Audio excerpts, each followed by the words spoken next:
Meu nome é Joyce, eu sou professora das disciplinas de Clínica Médica, Semiologia e Diagnóstico por Imagem aqui do Instituto Federal Catarinense do campus de Concórdia já há 7 anos. E esse grupo, ele surgiu recentemente, né, esse perfil SimpliVet lá no Instagram, convido inclusive todos vocês a acompanhar. Ele surgiu recentemente da vontade de um grupo de alunos, juntamente comigo e com a professora Soraya, que está aqui conosco, para poder fazer discussões e além disso, né, tentar trazer realmente pessoas para poder ter esses momentos que a gente vai ter aqui agora, e a partir disso também gerar publicações que possam ter um caráter educacional aí, tanto para alunos como para médicos veterinários que já atuam aí no mercado de trabalho. Então, eu gostaria muito de agradecer a presença de todos vocês, em especial do professor Giovanni Cassari, que aceitou, né, estar conosco aqui nessa noite. Eu o convidei, né, em alusão à campanha, que ele é um dos idealizadores, né, do Outubro Rosa Pet, para que a gente pudesse falar um pouco desse assunto, né, que está agora no momento em alta, né, e que ele também possa falar um pouquinho do trabalho dele, né, com as pesquisas relacionadas aos tumores mamários, que ele tem uma vasta experiência, resultados muito interessantes para poder compartilhar conosco. Professor, muito obrigada pela sua boa vontade de estar aqui com a gente, e a palavra é sua. Gostaria que o senhor se apresentasse, falasse um pouquinho dessa campanha, né, dos motivos que levaram vocês a criar essa campanha, né, e falar um pouquinho da sua trajetória, né, dos trabalhos que você e seu grupo já produziram. Se vocês me dão licença, eu esqueci, eu quero gravar para depois a gente poder compartilhar lá, né, nas nossas redes sociais, a nossa aula. Deixa eu iniciar aqui a gravação. Ah, já começaram, né? Os meus alunos aí já começaram. Muito obrigada, meninos, por terem começado já a gravação. Professor, fica à vontade. Pode usar o seu tempo. Tá certo. Obrigado, viu? Primeiro, gostaria de agradecer pelo convite. Vou falar sobre tumores de mama. Eu, na verdade, peço desculpa alguma coisa dessa apresentação, porque ela foi feita meio assim, última hora. Eu estava pensando só em conversar, mas aí depois surgiu essa possibilidade de mostrar alguma coisa. Mas só para vocês terem um breve histórico lá, eu sou professor já da UFMG na Patologia Geral do CB. Eu não sou professor na Escola de Veterinária do UFMG. Eu sou professor no Instituto de Ciências Biológicas do Departamento de Patologia Geral. E eu sou gaúcho, sou de Bagé, formei na universidade, hoje chamada Universidade da Campanha lá, mas na época era uma fundação, se chamava Fundação Achota Borda, Faculdades Unidas de Bagé, eu formei em 84. E antes que vocês fiquem fazendo o cálculo de idade, eu posso já falar minha idade, eu tenho 57 anos, eu não tenho problemas com idade. E tenho já 31 anos como professor aqui no FMG. Eu comecei a dar aula com 25 anos. Então, eu fiz mestrado e passei no concurso e fiquei. E é só, assim, para vocês terem uma noção mais ou menos da trajetória, né? E essa parte mesmo, falando um pouco sobre a parte mama, eu comecei a trabalhar com mama, doutorado, eu vou contar um pouquinho para vocês daí, de como é que surgiu essa ideia de trabalhar com mama, porque no mestrado eu trabalhei com patologia da reprodução de ovelhas. Eu gosto muito dessa parte de patologia do sistema genital, eu gosto muito dessa área, gosto muito de estudar essa parte. Sempre gostei de estudar tumores também.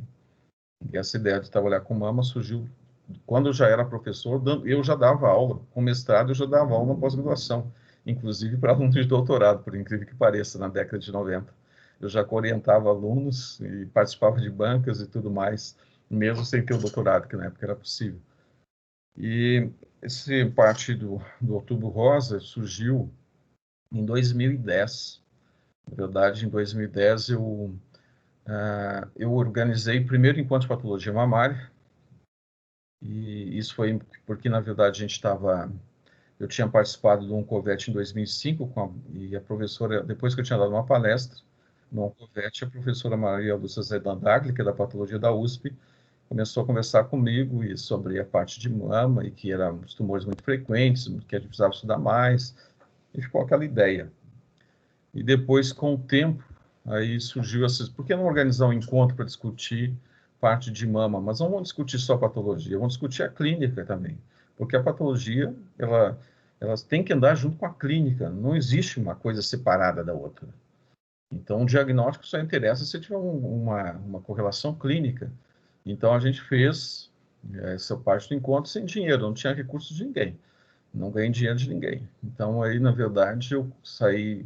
Eu nem conhecia algumas pessoas, eu sabia que trabalhavam com tumores e comecei a ligar na cara de pau para um professor da LEC, a professora lá da LEC da Unesp, Jabuticabal, depois já está aposentado, a professora René Amorim da Unesp de Botucatu, a Renata Sobral, a professora Alessi, também da Jabuticabal, e fui ligando para o pessoal, a Noemi também de Botucatu, enfim, foi o Breno no lugar dela, o Breno que está hoje na USP, e a gente fez um encontro e teve mais de 80 pessoas para discutir só sobre mama.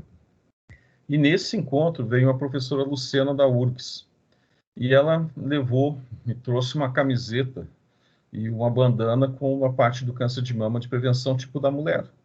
Só que não estava relacionado exatamente com a parte de Outubro Rosa. Eles não tinham feito essa parte, faziam parte de uma campanha, mas nem sempre em outubro, e não com essa vinculação do Outubro Rosa. Então, quando eu assumi depois, eu estava de presidente da Associação Brasileira de Patologia Veterinária, em 2014, eu resolvi fazer isso como uma campanha associado ao Outubro Rosa humano. E aí também, junto com a Alessandra lá também na Bahia, que é minha ex-aluna, a gente batizou isso aí de Outubro Rosa Pet. Então, que surgiu em 2014 e eu comecei a fazer folders, inclusive mandei lá também, lá junto com a URGS, com o pessoal, e distribuí os folders e os arquivos e mandei para várias universidades do país tentando divulgar. E aí se foi tomando um caráter que depois deixou de ser um negócio, uma coisa regional ou qualquer coisa assim, para tentar fazer algum evento nacional. E a gente começou a enviar e depois também eu comecei a divulgar no Conselho Federal, no Conselho Regional de Minas, depois do Conselho Federal, e na época ninguém entendia muito, não, e eu tinha que explicar e convencer o pessoal de que isso era importante, essa prevenção. Depois de um tempo, segundo, terceiro ano, depois já de Outubro Rosa, eles me pediam já as informações, eu já não precisava mais fazer isso, a divulgação, não precisava convencer as pessoas. Hoje é um evento que é um evento nacional e não depende mais de mim. Na verdade, mesmo se eu não tentar desencadear o processo ou qualquer coisa mesmo aqui em Minas, ou seja, em Belo Horizonte, seja o que for, já muitos locais fazem, isso já é um evento que já tem essa associação com o Outubro Rosa da parte humana também. E isso é muito legal. Então, assim, é mais essa parte de prevenção. Eu vou contar um pouquinho, eu queria que ficasse mais informal, que vocês que perguntassem, que pudessem interromper, porque isso, na verdade, é para ser uma conversa. Eu estou só colocando algumas coisas para a gente poder ter algum material aí para discussão, mas que fosse mais informal. E eu já falo para vocês com antecedência. Há alguns anos atrás, 10 anos atrás, eu estava numa palestra em algum ENAPAV, não sei o quê, e um ex-aluno meu, que é professor, chegou e perguntou assim, tu acha que sabe tudo sobre mama? E eu disse, desde quando eu te falei que sei tudo sobre mama? Não existe ninguém que sabe tudo sobre mama. E quanto mais a gente estuda, mais a gente vê que não sabe. E que tem que aprender um bocado. Mais então, perguntas ficam sem respostas, né, professor? Quanto mais te aprofundar, mais você vê que o processo é muito mais complexo. E muito mais perguntas vão surgir. Só não tem dúvida quem não estuda. Uhum. Então, quanto mais a gente vai estudar alguma coisa, a gente vai ver que o campo é muito mais amplo, que os limites vão ampliando e tu vai vendo que tem que continuar estudando bastante. Então, é assim mesmo. Eu faço parte desse grupo aí de patologia mamária, humana, animal e experimental. E aí que vocês vão entender um pouco por que a minha visão sempre é muito comparada com o humano. Porque a minha formação mesmo, como patologista mesmo, eu devo na parte dos médicos patologistas, especialistas em câncer de mama. E essa é a minha formação. As minhas referências na patologia mamária, elas são da área humana. Elas não são da veterinária, porque, na verdade, a parte da patologia mamária humana tem muito mais critérios e é muito mais adiantada que a parte veterinária, isso há muitos anos. E isso, assim, falo porque eu fiz mestrado em patologia, eu sei como é que eu dava diagnóstico antes, a parte de mama, meu mestrado, e o que eu aprendi depois quando fui fazer o doutorado. Então, faço parte desse grupo Patologia Mamária Humana, Animal e Experimental, CNPq, e eu coordeno ele junto com a minha ex-orientadora de doutorado, que é a Lenice Gobi, que é medicina, uma patologista especialista em câncer de mama, e ela, meu outro orientador, que eu também fiz doutorado de sanduíche em Portugal, com o Fernando Schmidt, que foi meu orientador, e também especialista em câncer de mama. E os dois, eles fazem parte, então, desse grupo que faz a classificação de mama do OMS. Então, a gente tem vários brasileiros até que estão nesse grupo, é um grupo realmente de especialistas, e eles são muito bons. Eu tive muita sorte de ser orientado pelos dois.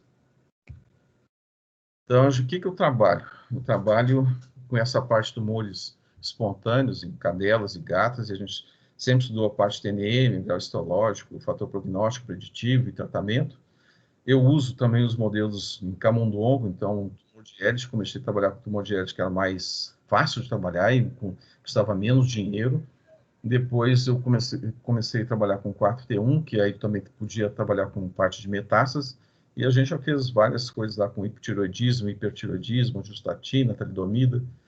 E eu coordenei durante 10 anos, porque eu também estou vinculado à parte no ICB, e dando aula para medicina, para fisioterapia e tudo mais.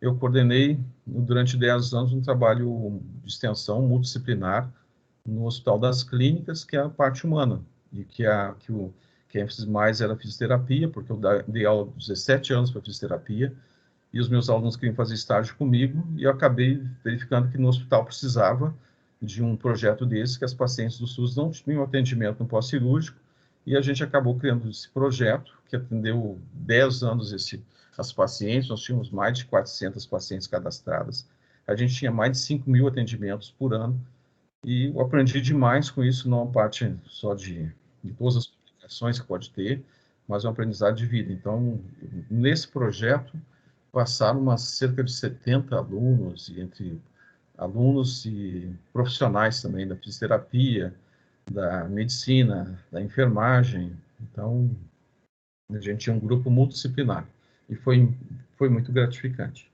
Eu cheguei a orientar fisioterapeutas, profissionais da área de nutrição.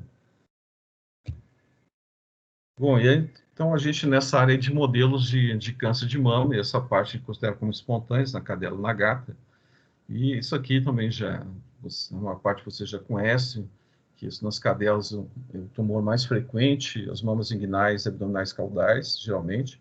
Neoplasias mamárias malignas, a gente falava em 50%, mas hoje em dia eu já falo 80%, porque a gente fez um levantamento, publicamos em 2018 no arquivo brasileiro de medicina veterinária e zootecnia, a gente fez com um levantamento de 1.539 casos, e a gente verificou depois que desses 1.539, 80% deles eram malignos.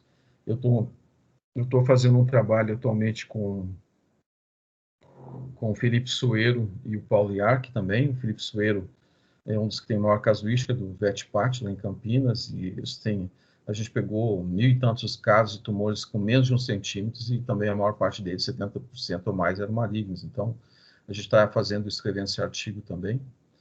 E, então, a gente tem percebido que realmente dos tumores também nas cadelas são malignos. Nas gatas, a gente já sabia isso, né? Ele é o terceiro mais frequente, mamas torácicas e amplasias mamárias malignas, geralmente 80% total ou mais, e muitos apresentam metástases no momento diagnóstico. Aqui vocês não são dessa época, mas para quem gosta de seriado antigo, tinha um seriado que chamava O Túnel do Tempo. Então, só voltando aqui, usando essa figurinha do Túnel do Tempo, pegando assim, para vocês terem uma noção de como é que era essa evolução. Tinha na década de 60, eu peguei os presidentes dos Estados Unidos com seus mascotes aí. E esse trabalho é muito legal, porque esse é um trabalho de 1963, o Boletim da Organização Mundial de Saúde, e já propunha lá essas neoplasias em cães como modelo para o estudo do câncer de mama humano. Ele faz vários tipos de tumores, mas ele já comparava também a parte de tumores de mama. E aí também falava que eram muito frequentes nas duas espécies e tal, que geralmente eram mais também carcinomas, mas também já falava de algumas diferenças, por exemplo, que os tumores mistos eram raros em humanos e muito frequentes em cães, né? Falava da parte de procedimentos, a parte de terapia e como a cirurgia como principal, realmente, tratamento. Quimioterapia, nem se falava em quimioterapia para neoplasias mamárias. Falava-se alguma coisa para linfomas, alguma coisa assim, e até preconizava corticosteroide, legal, para tratamento aí também de mastocitomas e outros. Década de 70. Década de 70, eles também ainda outros trabalhos em revistas boas também, da American Journal of Pathology, também propondo essas neoplasias mamárias na cadela como modelo para o procedimento humano. Depois a parte aqui em 2000, né? Aí já começou com essa parte da biologia molecular também, e que essas neoplasias podiam ser alvos seriam modelos muito importantes, porque elas podiam também para testar parte de novas terapias, para desenvolvimento de novas terapias para o tratamento. E verificar até também algumas similaridades na parte genética também. Um pouquinho aí da nossa experiência. Vocês querem perguntar alguma coisa, pessoal? Vocês podem interromper, por favor. Pessoal, se quiserem perguntar, podem usar o microfone, até porque o chat ele resolveu hoje não funcionar. Então, fiquem bem à vontade para interromper e fazer perguntas usando o áudio mesmo, tá? Não precisa ter vergonha, não. Não precisa mesmo, não. Eu prefiro, porque senão, às vezes, esse negócio de vida online e a gente ficar, às vezes, só falando com a tela, não enxergar a cara de ninguém, não é muito confortável. E às vezes por isso que eu fico também dando aula para meus alunos, eu fico sempre chamando um e outro para ver se eles estão lá mesmo, ou se eu, por acaso, caiu alguma coisa, eu estou falando, com a tela. Não é fácil. Aproveitando a deixa, então, eu gostaria de fazer uma pergunta. Sim. Já que tu fez esse comentário sobre o túnel do tempo, compara os artigos antigos de neoplasias mamárias com os atuais, a gente vê que os números eles têm aumentado, né? Tu acredita que isso tem relação com o diagnóstico ter aumentado? Digamos, antigamente os casos eram subdiagnosticados, ou realmente tem essa maior incidência no período atual, agora na década que a gente está vivendo? Eu acho que tem os dois, assim, dentro da minha experiência também. Primeiro, porque realmente, a maior parte dos casos, eu mostrar alguma coisa da nossa experiência, e o pessoal jogava tudo no lixo. Eles nem faziam, não se importavam, dar nenhum diagnóstico, faziam nenhum levantamento de mama. Era tão comum os casos que ninguém se importava muito em estudar isso, não. É incrível, né, que tem essa mentalidade. Mas também, eu acho que hoje também tem aumentado. Por quê? Porque mudou, eu acho que tem mudado muito essa nossa relação com os animais. E o cuidado com os animais também tem levado um maior tempo, né, uma longevidade maior. E isso acaba aumentando também o número de neoplasias. E o dono e o tutor, ele vai ficar muito mais atento. Então, a gente tem mais diagnósticos, a gente tem animais com uma longevidade maior, e isso aumenta também. E antes não tinha o diagnóstico também. Então, acho que a gente tem um pouco dos dois, na minha opinião, né? Professor, eu posso complementar? Sim, claro. Eu também acredito nas duas coisas. Eu acho que tanto a questão diagnóstica quanto a questão do aumento da incidência. E particularmente aqui na região onde a gente vive, tanto o número de pessoas quanto o número de animais, eles vêm crescendo, né, com o passar do tempo. E uma das coisas que se usa, pelo menos muito aqui na nossa região, ainda é o uso dos progestágenos, né, dos hormônios para controle populacional. Aqui é extremamente disseminado isso.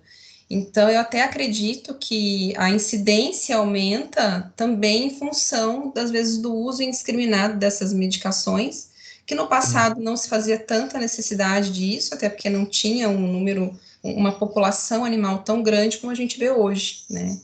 Então, é notório, assim, eu vejo na minha rotina ali a quantidade de animais, de cadelas e gatas que chegam com essas alterações em mama, até mesmo hiperplasia fibroepitelial felina. Eu já peguei vários casos aqui, justamente em função do uso indiscriminado dessas drogas, que está muito disponível também, né? Está muito fácil de adquirir. Sim, acho que nós também temos esse mesmo problema. E aqui em Minas, e aqui aqui o seguinte, a gente já tem em Belo Horizonte, falar não em Minas, falar em Belo Horizonte, dentro da nossa casuística, como a FMG é uma referência, e a gente tem também a parte de oncologia, já começou a gente trabalhar junto com a clínica e tudo mais, tem uns 20 anos. E o nossa casuística, por exemplo, mesmo assim, em termos de... A casuística de tumores é grande, mas a gente pega tumores numa fase mais inicial.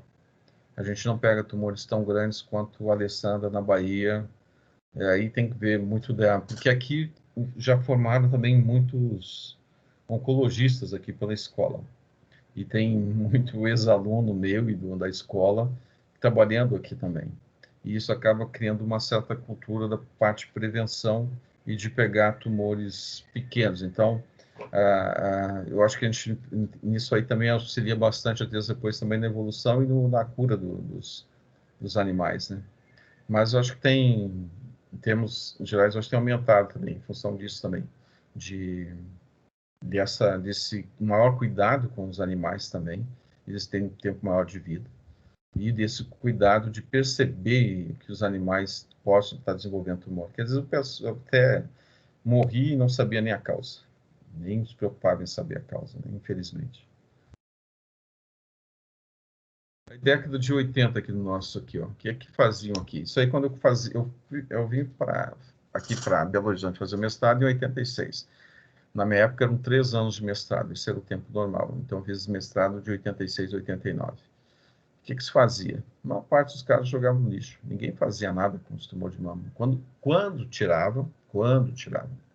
Isso quando não pegavam e abandonavam os animais na escola, porque não queriam pagar a cirurgia.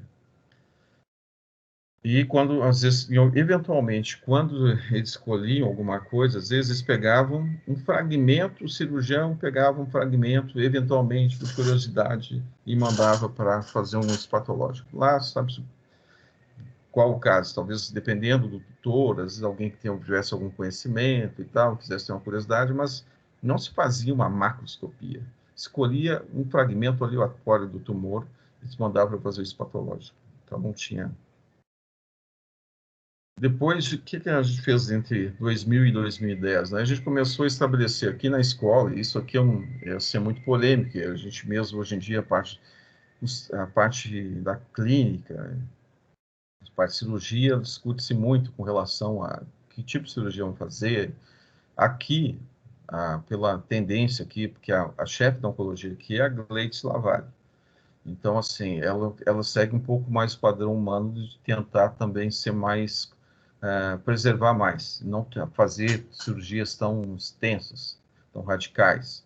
Então, às vezes, fazer nodulectomia, mastectomia simples, em bloco, radical.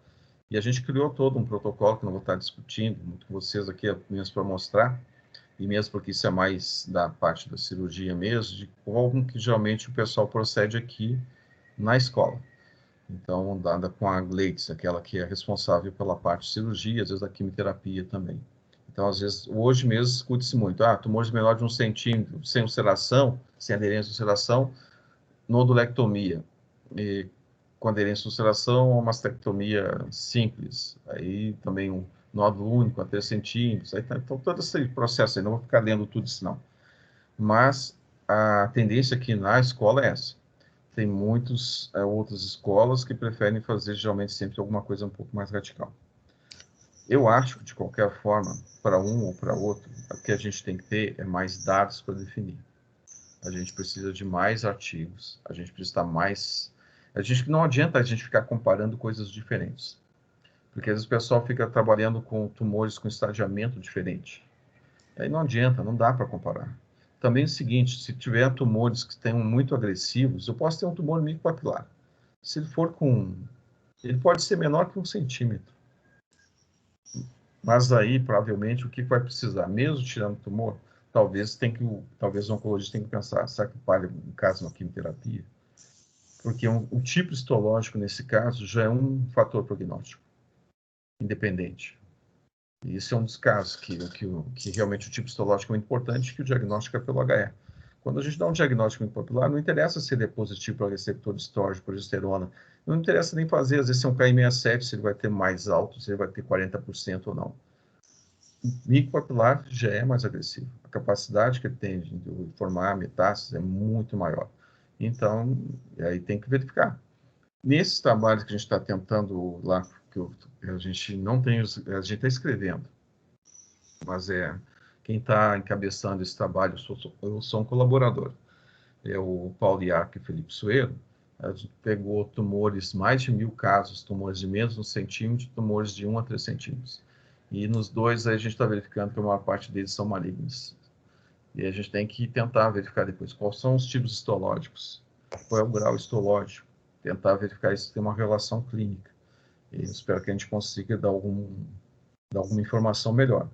O que talvez a gente tenha que repensar é se o nosso estadiamento, se a gente pegar um N grande, por isso que assim, não adianta trabalhar com 50 casos. Eu tenho que pensar em trabalhar com 300, 400, 500 casos. Se eu quero mudar alguma coisa, eu tenho que ter um N adequado. Será que o nosso estadiamento, que foi proposto lá na década de 80, a gente não tem que repensar? Talvez tenha que repensar. Será que ele está atendendo menos de 2 centímetros, 2 a 5, maior que 5? Será que a gente não tem que pensar se o estadiamento tem que ser, sei lá, menor que 1, sei lá? Entendeu? Então, Professor, assim, isso é o que a gente vai ter que repensar algumas coisas. Então, eu realmente preciso fazer mais artigos, né? Tem que ter mais N. eu me lembro bem de quando o primeiro consenso saiu e essas definições dessas cirurgias mais conservativas, o quanto isso foi recebido por alguns, uma maneira muito negativa, assim, né? Imagina que esse tipo de conduta não é adequado e tal. Mas hoje, analisando, né, ao longo desse período de tempo, e realmente eu concordo com o senhor, eu acho que precisa realmente de mais informações, né, porque os próprios trabalhos da literatura, eles têm resultados inconsistentes, né, tem trabalhos que defendem que a cirurgia é benéfica, quanto mais radical, melhor, tem trabalhos que não encontram uma correlação positiva nisso. Mas será que talvez não seria interessante a gente conhecer, né, o tumor mamário antes da cirurgia? Porque ele é um dos poucos tumores que normalmente a gente diagnostica pela palpação, a gente faz toda a avaliação clínica, né, avalia se tem metástase à distância ou não, e a gente vai para a cirurgia e só depois é que a gente vai conhecer a cara dele, né, o nome e o sobrenome. Será que talvez realmente não fosse interessante a gente fazer o inverso, como, por exemplo, uma neoplasia cutânea, que a gente faz citologia, ou às vezes a gente faz até uma biópsia, antes de fazer a intervenção? Qual que é a tua opinião? Olha, aqui, eu vou voltar aqui. Aqui eu troquei quando falei aqui para vocês, o pessoal, que eu troquei com a parte humana. O estadiamento na área humana é menor que 2, entre 2 a 5, maior que 5. Na cadela é menor que 3, entre 3 a 5, maior que 5, né? E então o que a gente tem visto nesses tumores, que mesmo que seria um T1, muitos deles são malignos. Isso é um problema. O que é um problema de tentar fazer, por exemplo? Tem muita gente que defende a citologia, a punção aspirativa e tudo mais. Eu gosto muito de fazer punção, assim, gosto da cito. Na verdade, eu gosto de tentar dar diagnóstico na citologia. Eu acho mais difícil é muito mais difícil que a histopatologia. Eu gosto por causa do desafio e também porque o meu orientador lá em Portugal, o Fernando, ele é muito bom nessa área. Mas a gente tem um grande problema na veterinária. Nosso tumor mais frequente na mama é o tumor misto. Tumor misto não dá para dar diagnóstico direito pela cito, porque, no geral, ele é mais pleomórfico mesmo e pode enganar. O meu orientador, que já foi ex-orientador, e eu levei uns 80 casos para fazer uma correlação citológica de mama, examinei tudo junto com ele, ele já chegou a ser presidente da Sociedade Europeia de Citopatologia. Ele fazia citopatologia, tem um ambulatório, faz citopatologia lá no instituto lá. Ele disse, Giovanni, não dá para dar diagnóstico desses tumores mistos, só pode falar que é tumor misto, não pode falar que é um carcinoma, qualquer coisa assim, é muito difícil falar isso, porque as características, elas não, o tumor misto, ele é chamado de adenoma pleomórfico na área humana, porque geralmente são mais frequentes na glândula salivar, porque eles apresentam um pleomorfismo em geral. Então, pode estar, realmente, induzam um erro. Então, esses tumores que a gente trabalha, que é a nossa rotina, na verdade, do patologista, é o carcinoma e tumor misto. é o maior, e ele não é fácil de diagnosticar, no sentido seguinte, porque a gente tem que olhar muito bem para verificar se tem área in situ, se tem área invasora, se tem extensa área invasora ou não. Hoje a gente verifica, será que ele tem algum tipo especial lá, ou algum outro que, de maior agressividade combinado com ele? Será que eu posso ter um carcinoma micopapilar dentro de um tumor misto? Eventualmente, posso ter uma área de diferenciação micopapilar. Eventualmente, eu posso ter uma área sólida, uma área tubular mais agressiva. E isso tudo a gente está colocando no resultado do exame patológico atualmente. Então, ele é um tumor difícil. O que é a Gleice? Eu estou falando pela Gleice, que é da parte de oncologia. No geral, ela faz a punção aspirativa do linfonodo. Porque se tiver, às vezes, metástase linfonodo, já muda o estadiamento. E metástase linfonodo é um dos principais fatores prognósticos, tanto na cadela quanto na mulher. Então, às vezes, eu faço só a parte de punção aspirativa do linfonodo. A gente não costuma fazer nem punção aspirativa, às vezes, da massa tumoral, porque o diagnóstico definitivo tem que ser o histopatológico mesmo. E como já tem que retirar a massa mesmo, então, geralmente sempre faz, porque senão teria que ter em dois momentos. Isso pode também dificultar e também aumentar o custo. E isso também é complicado para o tutor. Então, a gente não costuma fazer. O que a gente padronizou com o tempo? É fazer também a macroscopia. A macroscopia antes era feita, às vezes, como eu falei para vocês, no início, antes, lá para o década de 90, nem se fazia macro. Simplesmente tirava-se um fragmento, o cirurgião tirava. Depois, às vezes, quando tirava a mama, fazia uma mastectomia, e era o técnico que fazia. A gente conseguiu, depois, em 2000, por aí, a gente conseguiu que os residentes fizessem a macroscopia. E a gente fizesse, depois, uma padronização do número de fragmentos que tinha que colher e tudo mais. Então, isso já foi uma evolução. Porque se vocês pegarem apenas uma área, às vezes uma massa de 3, 5 centímetros, uma massa de 5 centímetros, pegar um fragmento aleatório, a chance de vocês darem um diagnóstico errado é muito grande. Porque os tumores, como eu falei, os carcinomas tumores mistos são os mais frequentes, e eles são heterogêneos. Eu não vou mostrar toda aquela sequência lá que eu mostrei, Joyce, para não ficar cansativo. Mas aqui, pessoal, é só para você ter uma ideia. Isso aqui é um corte de HE de uma massa tumoral. A gente tem isso aqui, a parte da epiderme, isso aqui tudo é a neoplasia de mama, tá? Toda essa massa aqui, corada por hematoxina e eosina. Eu só quero mostrar o seguinte, a gente tem que examinar todas as áreas. E essas áreas todas que eu marquei aí, elas têm aspectos heterogêneos. Se vocês, por acaso, colherem só uma dessas áreas, vocês vão estar dando diagnóstico que não é o correto, porque a gente tem que examinar muito criteriosamente esses tumores. E aí é o seguinte, ó, se eu pegasse essa área só aqui de cima, eu teria isso aqui, ó, que é uma proliferação miopterial. Isso aqui é o que a gente vê na rotina. Isso aqui são células miopteriais, todas essas células aqui, tem um aspecto com núcleos estendendo um pouco mais alongado, citoplasma mais amplo aqui, e exposto bem paliçada. E a gente faz um P63, que é um marcador para a célula miopterial, e marca aqui os núcleos. A gente vê que todos os núcleos marcados aqui em marrom, confirmando que são células miopteriais. E isso é comum nos tumores mistos.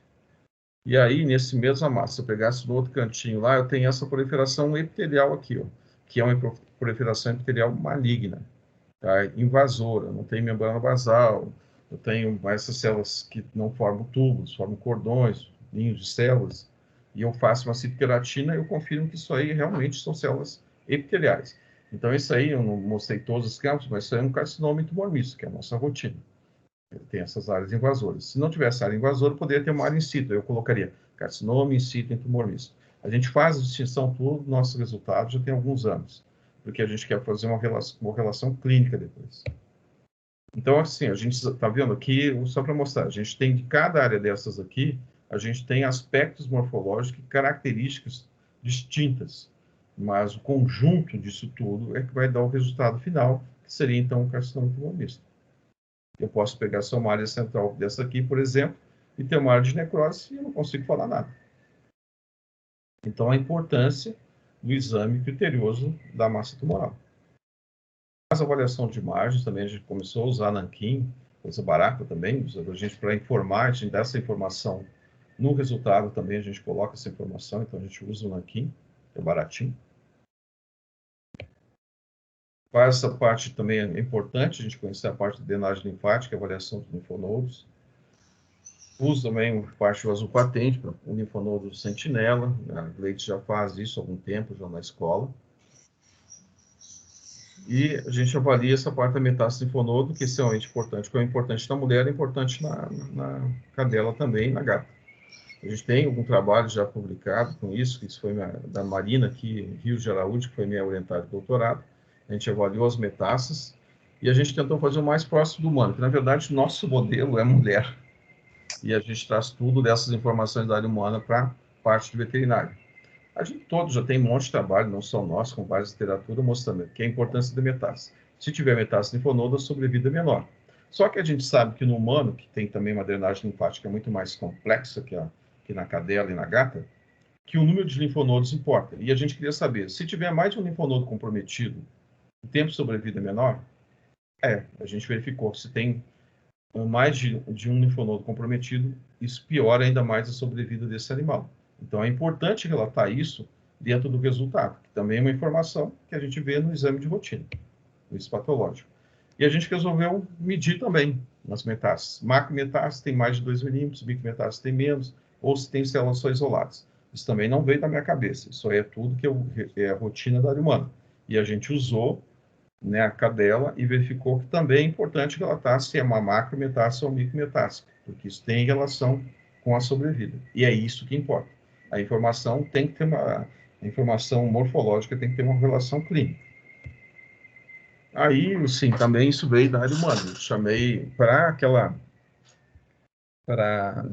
a qualificação da Marina Rios de Araújo, minha aluna doutorado, e hoje a gente tem uma parceria boa com a C. Camargo, já tem muitos anos, que é o Hospital do Câncer em São Paulo, e eu chamei a Marina Debro, que é lá do Hospital do Câncer, e ela avaliou e disse essa parte dos dados e verificou, vocês não têm verificado se tem extensão extracapsular nesse material, nesse caso de metástases? Eu nem sei o que é uma extensão extracapsular.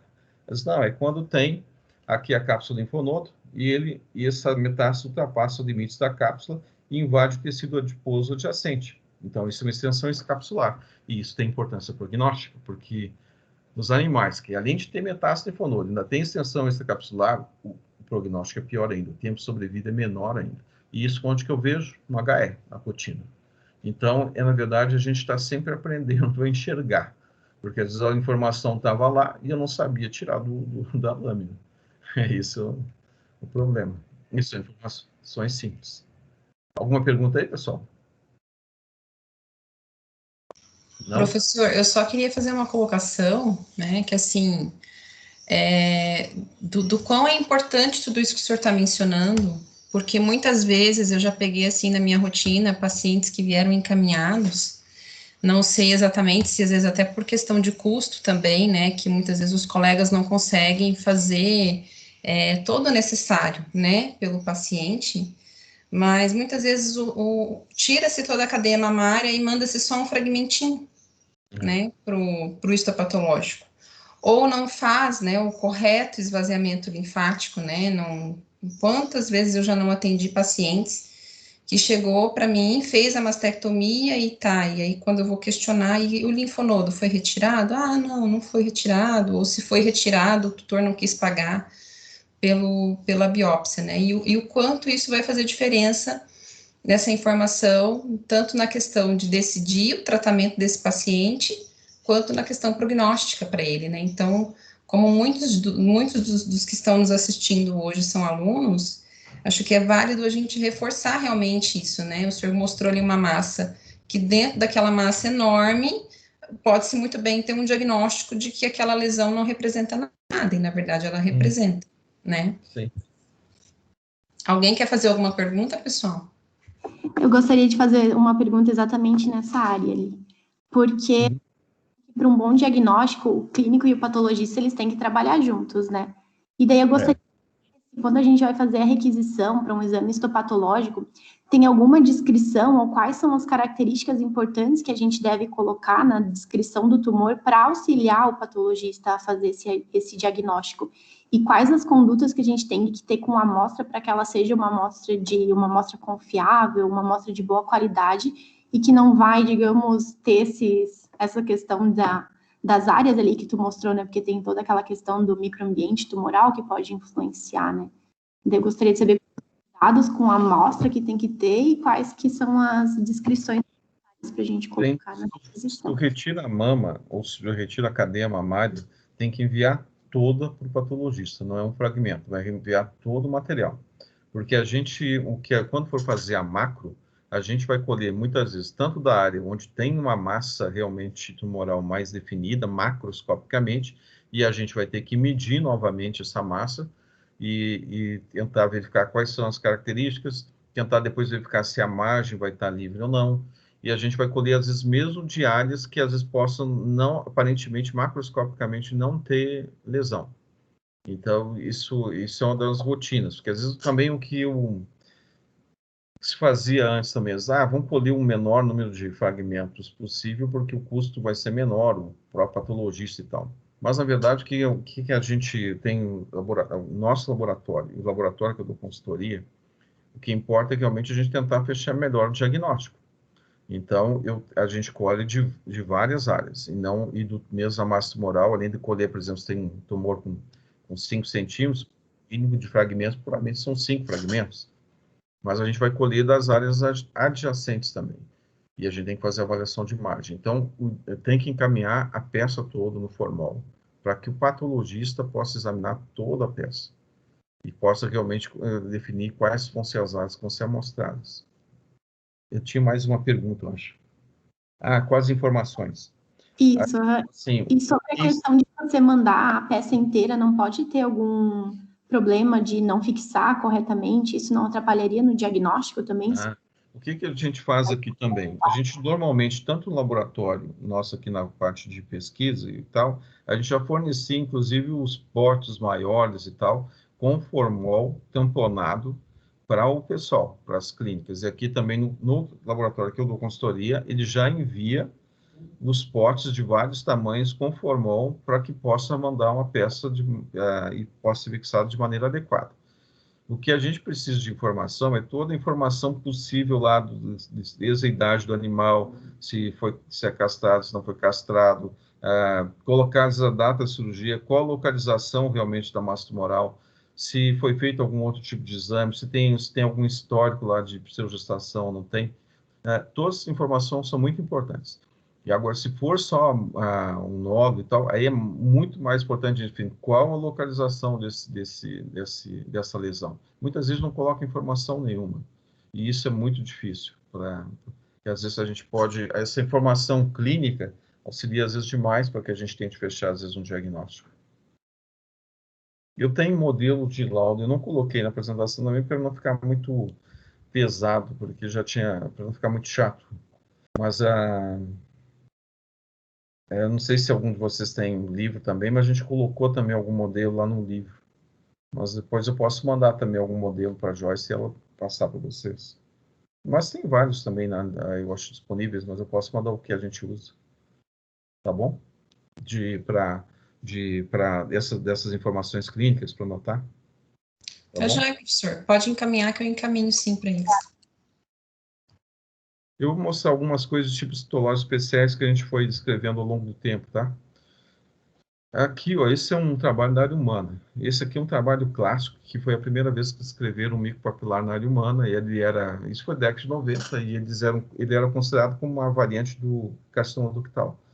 Aí, segundo a Moreira, esse grupo aí, da Espanha, eles revisaram uma série de casos e verificaram que alguns tipos apresentavam características morfológicas muito específicas e que estavam associadas com metástase linfonodos, a maior parte deles, e metástase à distância. E aí eles propuseram como nome de micopapilar, pelas características morfológicas, né? Então, eu tinha muita invasão linfática e metástase linfonodo. E isso aqui, quando eu estava lá contando historinha, né? Quando eu estava lá eu levei uns 340 casos daqui de Belo Horizonte para Portugal para revisar com o meu orientador lá e usar a classificação humana e a classificação veterinária. E o micopapilar não fazia parte da classificação veterinária, não havia sido descrito. E aí eu peguei um dos casos, eu estava colhendo material, além dos casos, porque isso é coisa de aluno, né? Vocês sabem como é que é aluno de mestrado ou doutorado. Na verdade, a gente sempre está querendo fazer uma coisa a mais, uma coisa a mais. E além de levar os 340 casos e mais os 80 lá com correlação citostológica, eu ainda queria colher mais casos em Portugal. E eu consegui uma única clínica lá, que eu fiquei no Porto, e eu colhi lá numa clínica em Matosinhos, lá no Grande Porto. E eu estava indo colher o material, fazer uma punção aspirativa de um caso de mama, e aí a veterinária diz, tem um material de fusão pleural, disse outro animal, tu poderia examinar, mas não tinha histórico de mama, era uma poodle. E eu levei, e eu tinha feito um curso, tudo mais na área humana, né? Porque na verdade eu tinha feito um curso em Lisboa, com um cara que era um especialista em fusão pleural. E aí eu fui olhar o material de fusão pleural e disse, puxa, isso aqui está parecendo ou metástase de mama ou metástase de ovário. E aí eu mostrei para o meu orientador, ele concordou, e eu marquei com a veterinária e disse, o animal, quando for aí de novo, eu quero examinar, porque tinha sua história de insuficiência cardíaca. E tinha CIT também, além de fusão pleural. E quando eu fui examinar o animal, eu achei uma massa em placa na mama torácica, que estava embaixo do pelo. Eu fiz a punção e não deu outra, era um carcinoma. E aí tinha a característica também de papilar. A cadela veio a óbito lá, eu fui colher material e tinha dado diagnóstico. E o Fernando, que era meu orientador, sei lá, meses atrás, tinha dado diagnóstico também de papilar humano. Então eu já sabia, já tinha visto. E aí foi o primeiro caso que a gente viu. E eu mandei para várias revistas, mandei para Veterinário Pathology, Veterinário, sei lá, Journal Comparative Pathology, Veterinário Journal, sei lá, 4 revistas. Nenhuma aceitou porque disse que não fazia parte da classificação. E aí eu publiquei no arquivo aqui, brasileiro, por isso que demorou mais tempo a publicar, porque isso era para ter publicado, sei lá, 99. Mas depois eles acabaram incluindo na classificação veterinária. O problema nosso é que muitas vezes ser aceito pela comunidade internacional não é muito fácil. E eu tenho hoje, até hoje, mesmo tendo já bom número de trabalhos publicados, quando eu pego em determinados grupos, meus trabalhos não passam. Porque eles às vezes não concordam. Hoje eles até aceitam essa parte, mas para vocês terem uma ideia, eu revisei o trabalho do Goldschmidt, que foi publicado há mais tempo, porque eu era da Veterinária Pathology. Eu era revisor. Eu era do corpo editorial da Veterinária Pathology. E eu corrigi o trabalho, e vi a parte de mama e tudo mais. Eles não citaram meus artigos, eles citaram artigos que foram publicados depois. Eles não citaram o bicopapilar, que foi publicado aí, que tinha sido antes. Então, existe uma resistência, existe mesmo, não é... Isso, infelizmente, em tudo que é lado. Mas está aí, de qualquer forma, está a descrição, e antes disso eu tinha publicado num congresso na Noruega, eu acho que antes disso a gente tinha publicado como resumo lá. E a gente descreveu esse caso, depois, mais adiante, esse também é o primeiro trabalho que tem na literatura, que a gente comparou o micopapilar da cadela, que a gente conseguiu um N, que eu acho que ninguém publicou ainda, com 30 casos, mais ou menos, comparando com os micopapilares da parte humana, um outro trabalho em conjunto com a C. Camargo. E a gente viu que tem muita similaridade, às vezes morfológicas e imunohistoquímicas também, mas aparentemente o micopapilar da cadela ainda é mais agressivo que o humano. Esse é um trabalho que a gente publicou mais adiante, e foi um trabalho do Conrado. O Conrado trabalhou o Conrado, eu não sei se alguns de vocês conhecem, mas a Joyce conhece.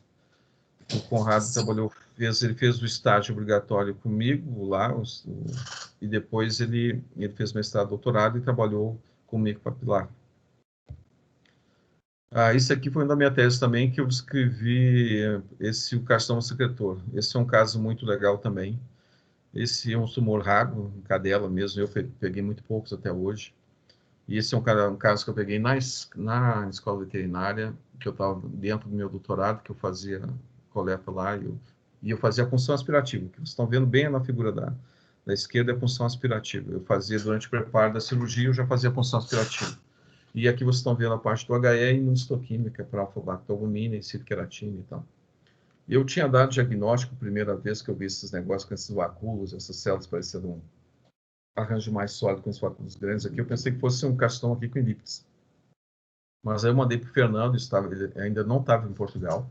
Eu mandei para ele, isso foi em 98, sei lá, foi em 98, início de 98 ou 97. E aí o Fernando disse, não, isso pode ser um secretor. Isso é uma cadela, pessoal, de 3 anos de idade, e é uma pastor alemã. Eu fiz essa punção e tal, tinha colhido material. Essa cadela, eu acho que não levou nem 6 meses, teve uma recidiva violenta, voltou em forma de placa. E ela depois já tinha metástase pulmonar, metástase cardíaca.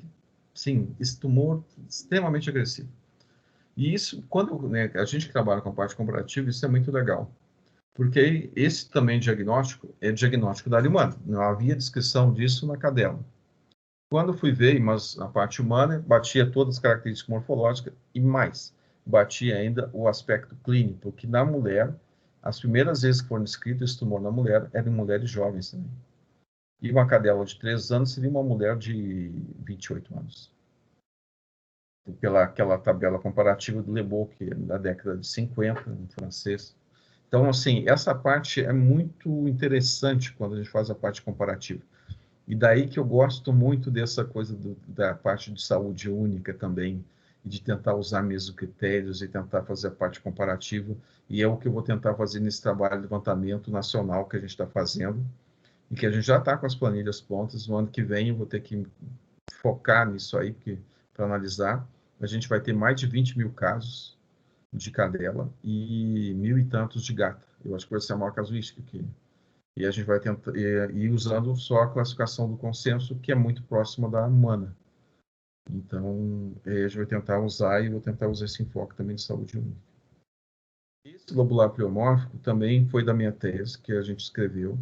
Eu também tinha visto casos na área humana, e eu peguei um caso lá, que eu estava fazendo necrópsia, me chamaram para auxiliar numa necrópsia de uma cadela com tumor de mama lá no Porto.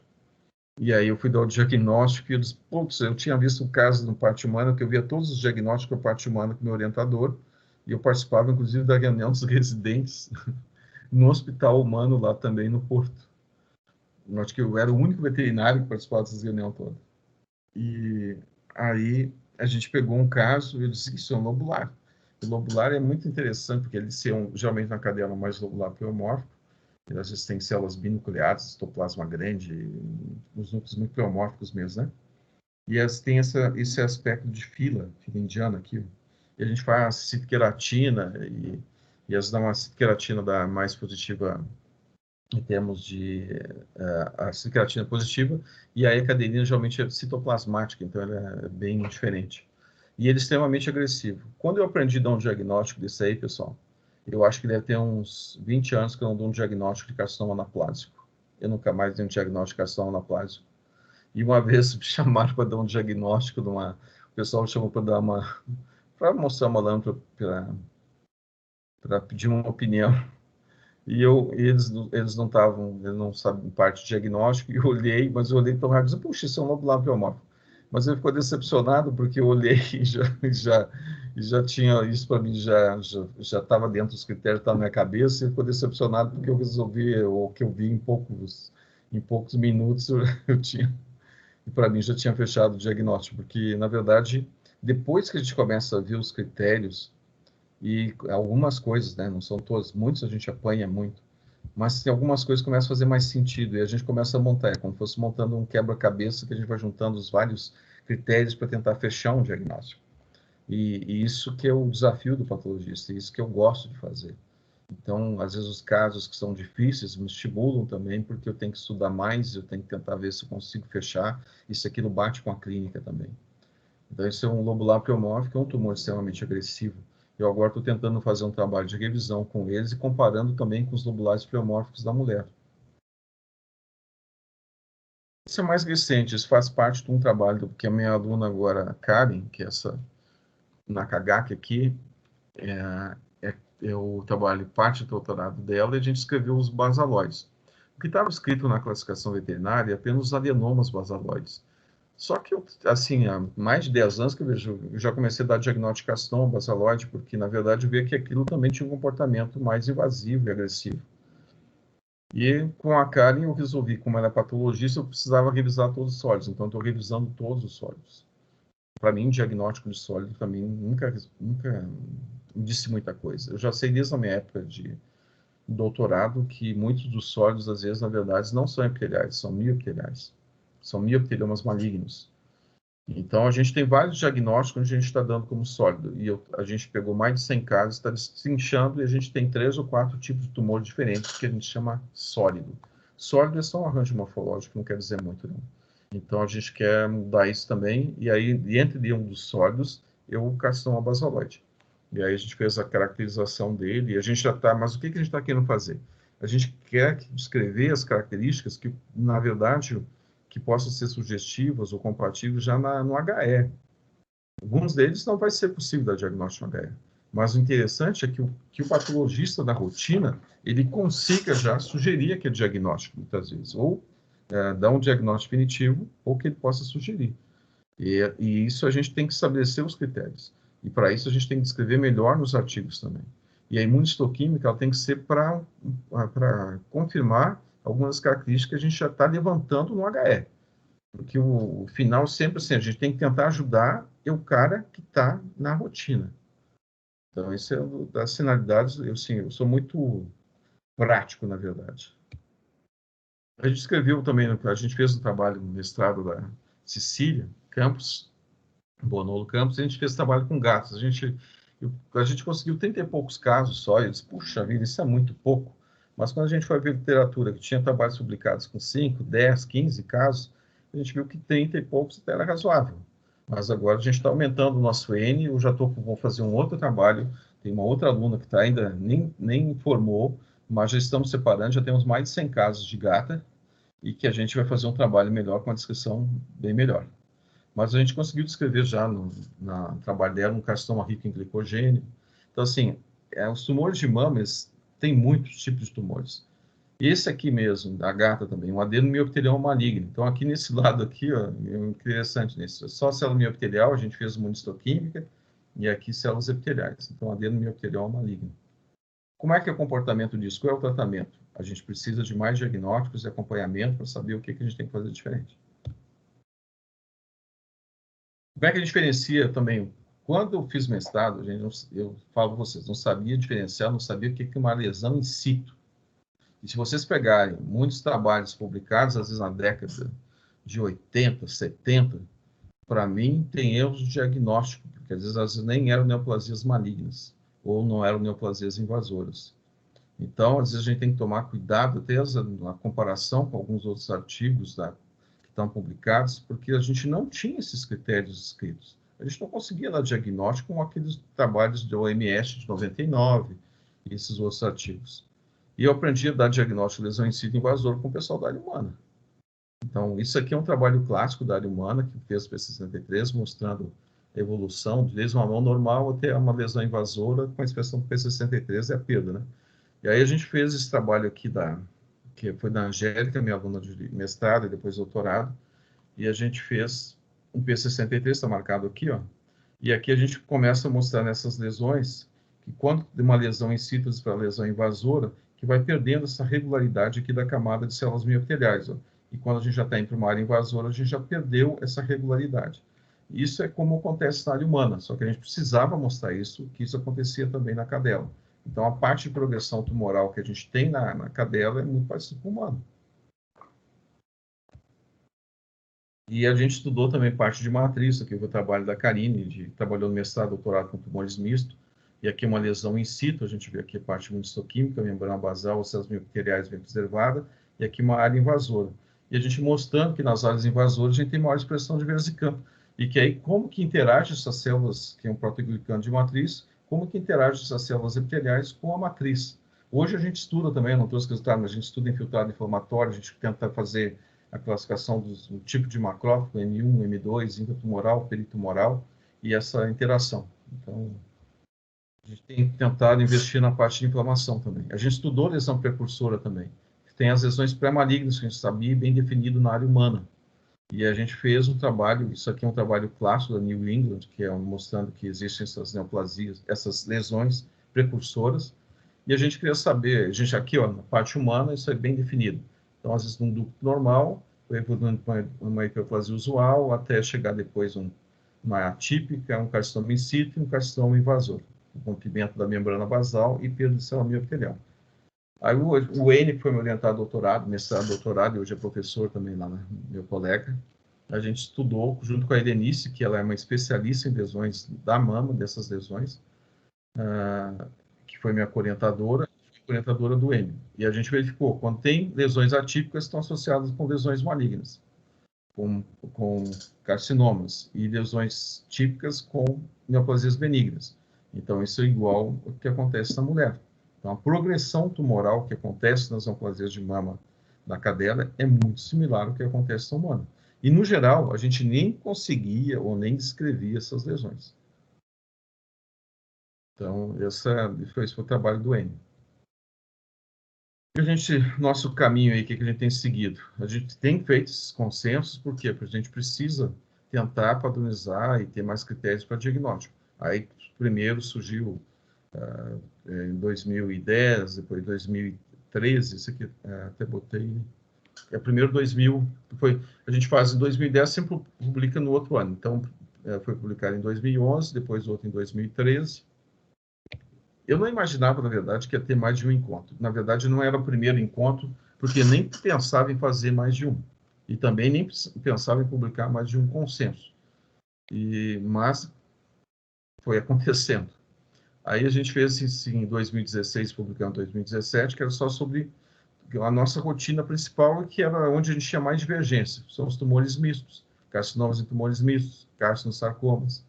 Então a gente fez só sobre isso. E a gente resolveu fazer um também, a gente nunca tinha abordado mais sobre gatas, e a gente resolveu fazer um também sobre gatas. Sim, a gente tem tudo que é tipo de tumor, para você imaginar, são muitos tipos, mas a nossa rotina continua sendo carcinoma e tumor misto.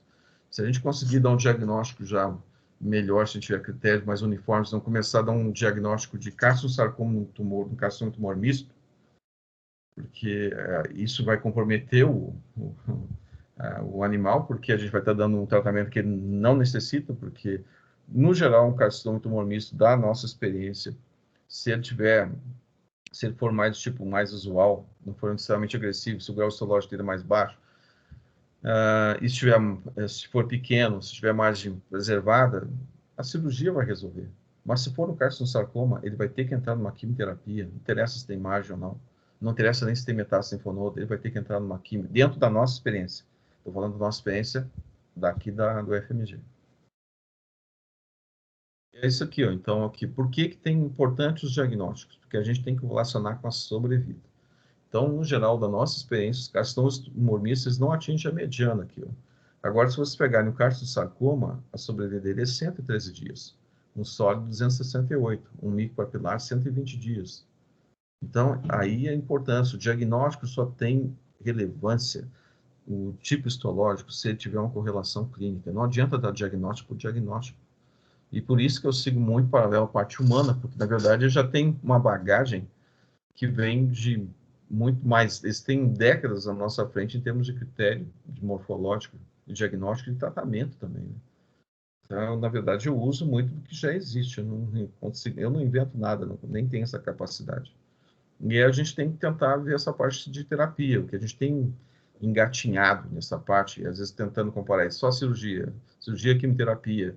E aí, no caso, o antiogênico que a gente usou foi talidomida, porque a gente fez uma tese de doutorado da Cecília, foi talidomida.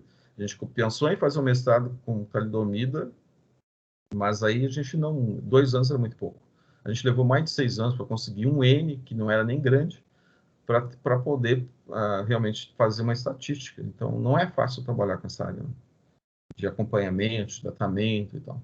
E leva tempo. Eu só vou dar mais ou menos o que a gente tem feito. Isso aqui do FMG, o que a gente evoluiu. Então, assim, ó, 94, é descarte da peça cirúrgica, lixo. Em 99, a gente conseguiu mais ou menos a parte dos residentes fazer a macroscopia das peças. Em 2001, a Gleice falou o seguinte, ó, palavras para os tutores. Se não fizer esse patológico, eu não faço cirurgia. Então, o patológico começou a ser obrigatório. E começamos a fazer, a Gleice começou a fazer quimioterapia no hospital, os animais.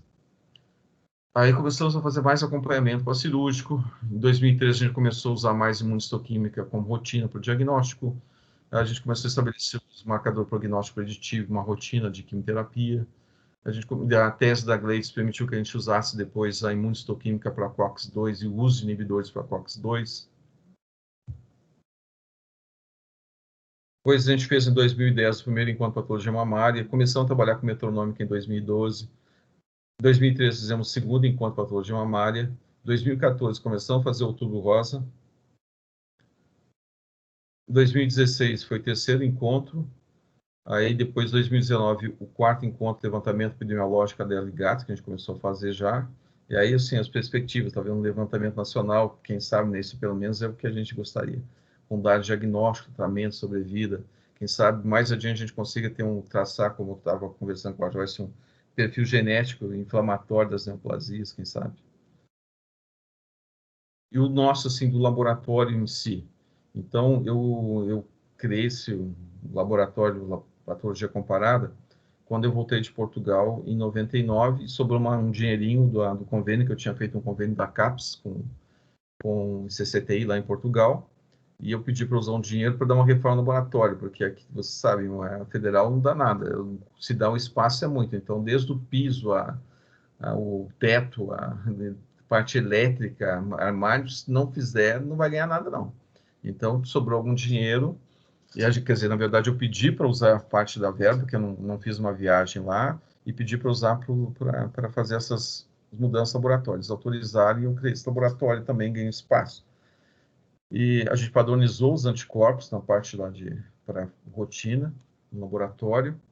Aí depois a gente publicou esse trabalho do carcinoma papilar globular pleomórfico em 2002, que era ainda parte da tese, que eu defendi em 2000, mas alguns trabalhos saíram depois.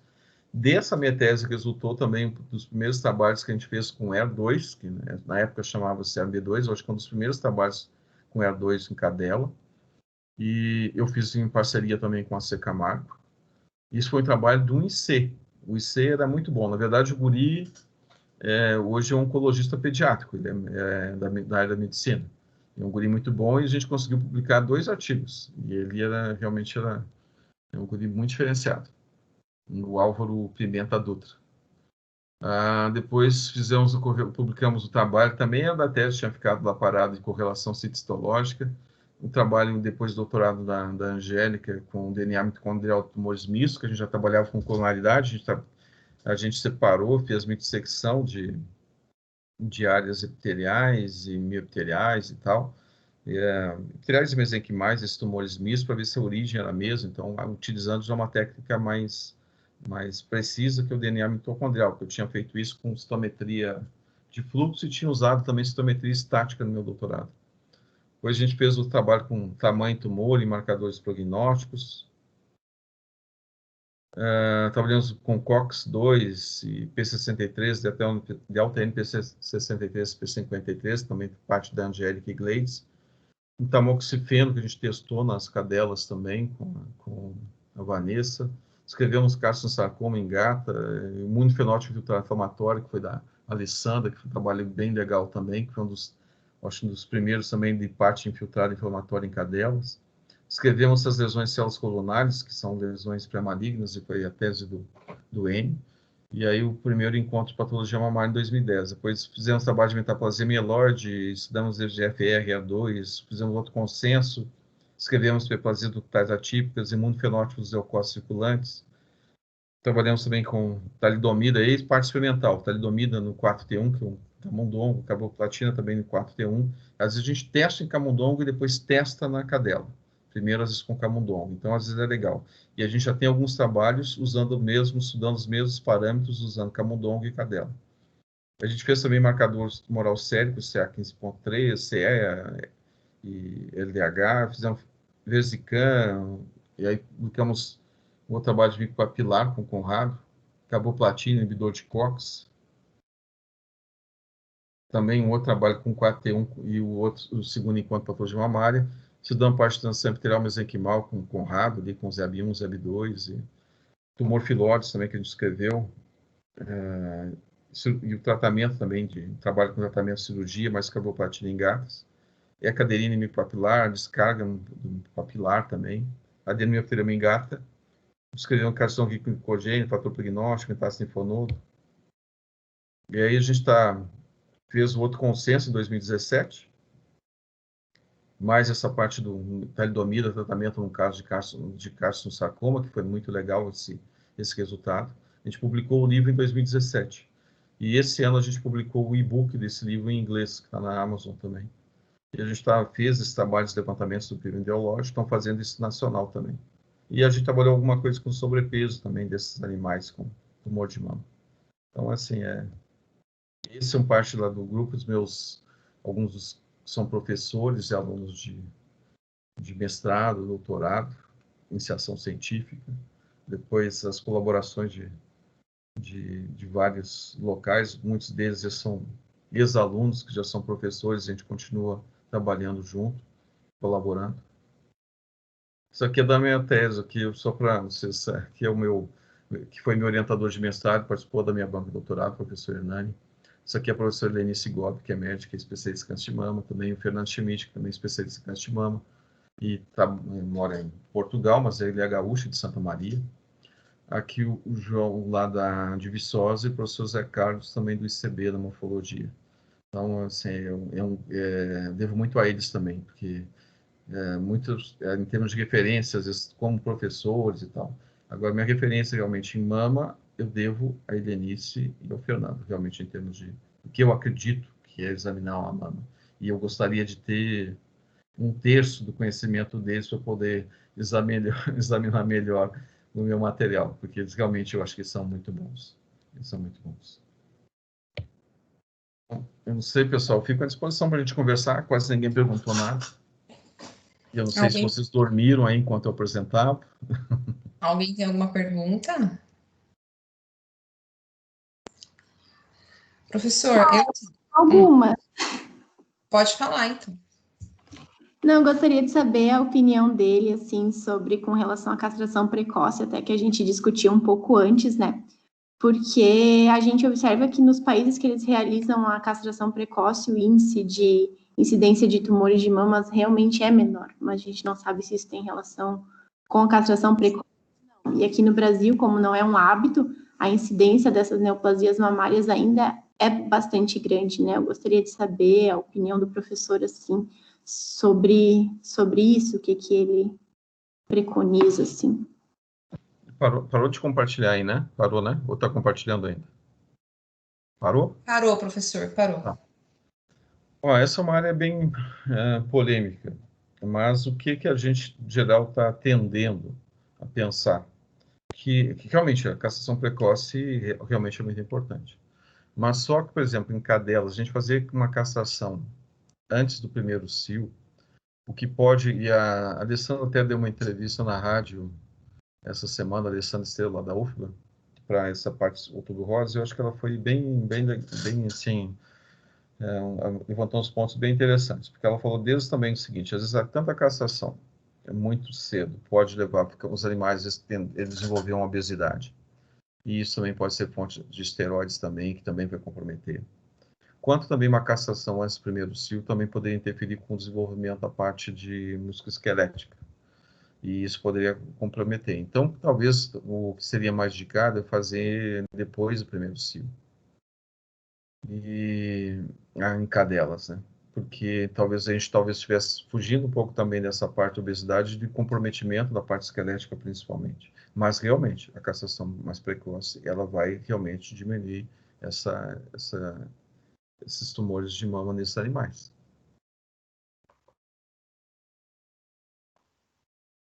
Eu tenho uma dúvida também. Sim. Professora, a gente estava até ontem discutindo uns artigos seus e eu li um sobre linfonodos, né?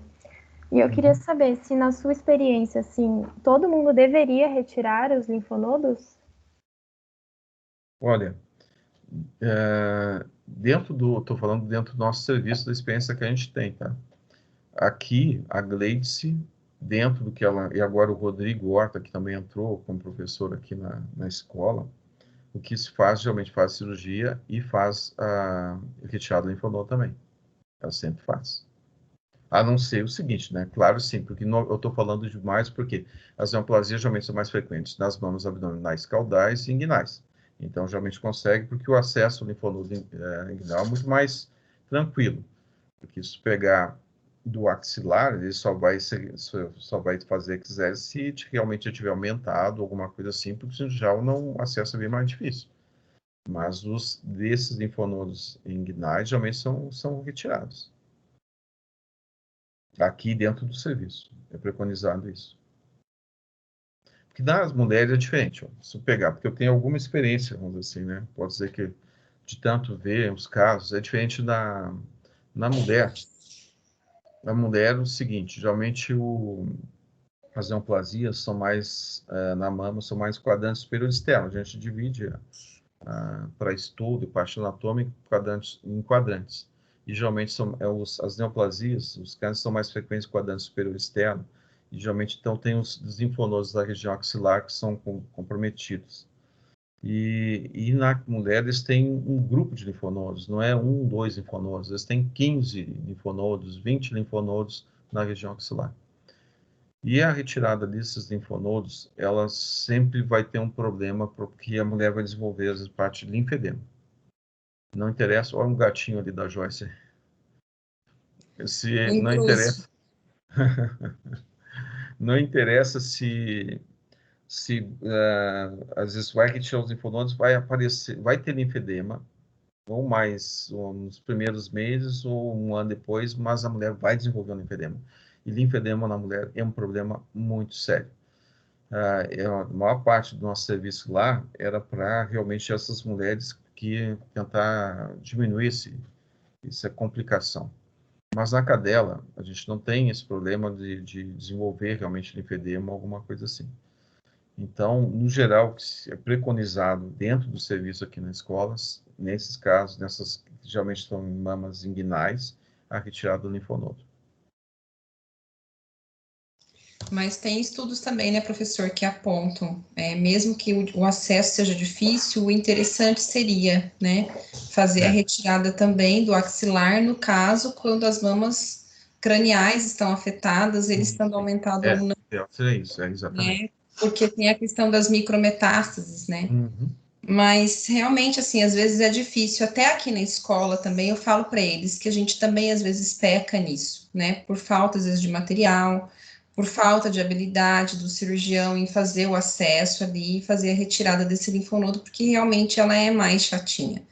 Mas eu sempre falo para eles que o ideal é fazer, né? Mas infelizmente, quando se trata de medicina veterinária, nem sempre o ideal é o alcançado, né? Porque existem uma série de restrições, assim, que a gente enfrenta. Camila, eu já vou deixar você perguntar, eu só quero aproveitar minha fala para questionar justamente isso. O senhor acha, professor, que os trabalhos relacionados ao consenso, o senhor já teve algum feedback no sentido de que isso impactou mudanças de conduta e de rotina Brasil afora? Olha, eu acho o seguinte, esse é um trabalho sempre lento, não é uma coisa... Eu acho, por exemplo, mesmo que trabalho eu como tentativa de pesquisador, né, ou tentando pesquisa no Brasil, as coisas são lentas. Para ter uma linha mais consolidada, eu sabia que eu ia levar mais de 10 anos para poder ter uma linha mais consolidada. E eu acredito muito, assim, na persistência e naquilo, assim, e no que eu faço. Para mim, eu falo para os guris, se eu não conseguir publicar numa revista internacional, mas eu acredito no meu trabalho, eu acredito naquilo que eu estou fazendo, na hipótese que eu tenho, eu prefiro publicar isso numa revista nacional, mesmo em inglês, seja for, e do que deixar engavetado ou qualquer coisa. Porque também já teve casos que eu mandei para uma revista, já mais de uma vez, mandei para algumas revistas internacionais aí, ou mesmo a Veterinary Pathology, e eles pediram para eu mudar a classificação e usar a classificação do Goldschmidt para poder publicar. eu prefiro retirar o artigo. Porque se eu mudasse a classificação, eu estaria negando aquilo que eu acredito. E eu prefiro não publicar. Eu prefiro ser coerente com a minha linha e com o que eu acredito. E por que eu acho que dizer, mas o Giovanni é orgulhoso ou qualquer coisa e tal?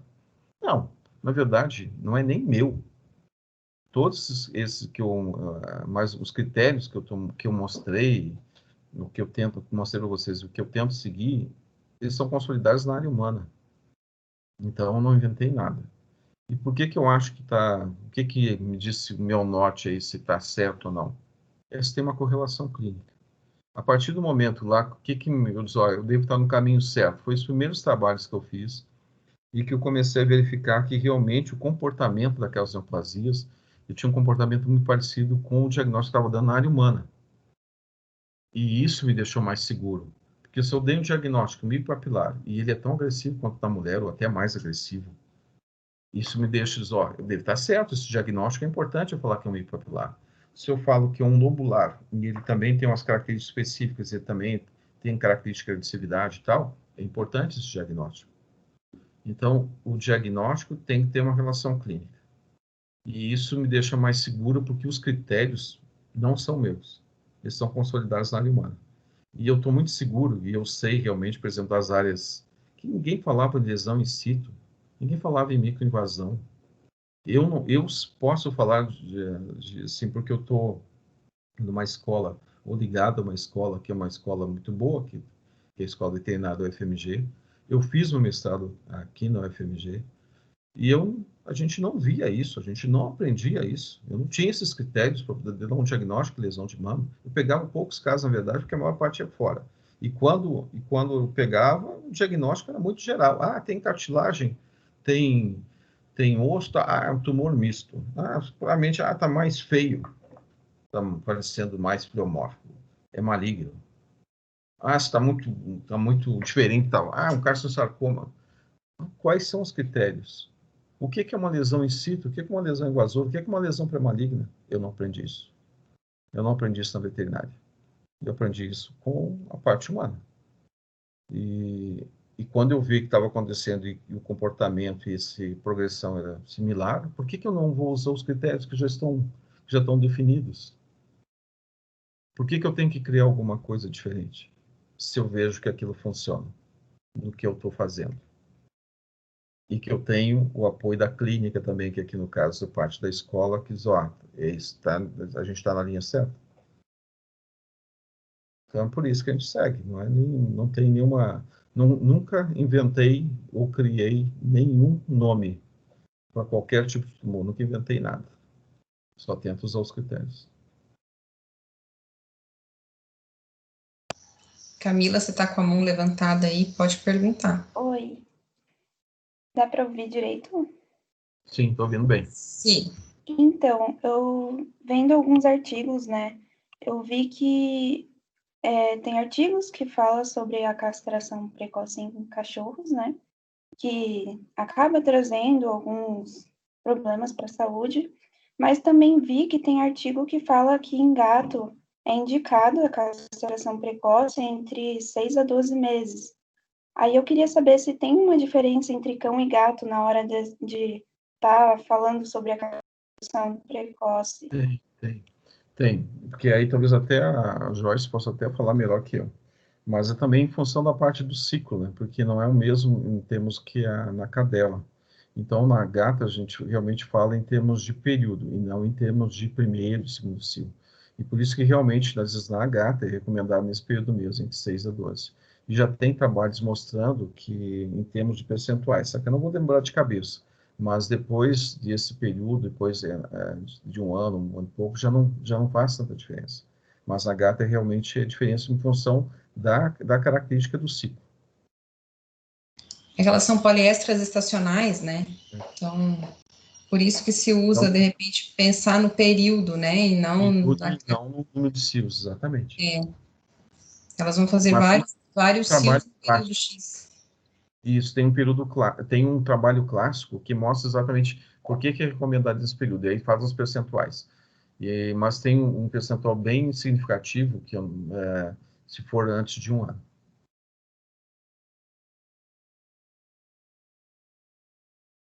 Mais alguma pergunta, pessoal? Camila, acho que tem mais perguntas.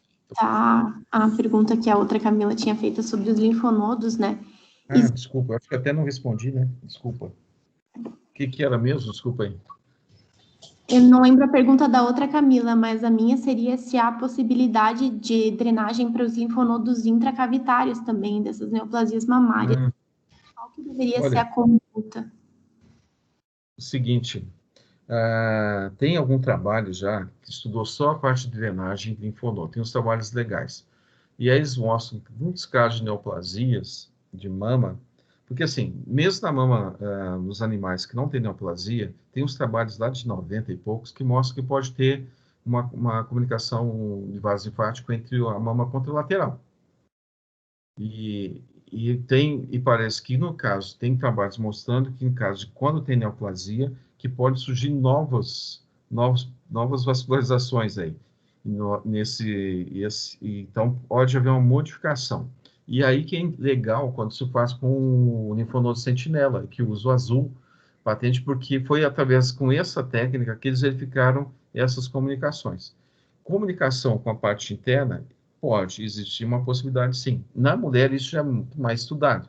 E na mulher também, às vezes, pode ter uma comunicação, mas são mais raros, mesmo na mulher que é bem estudada, com a parte, por exemplo, do linfonodo mediastino.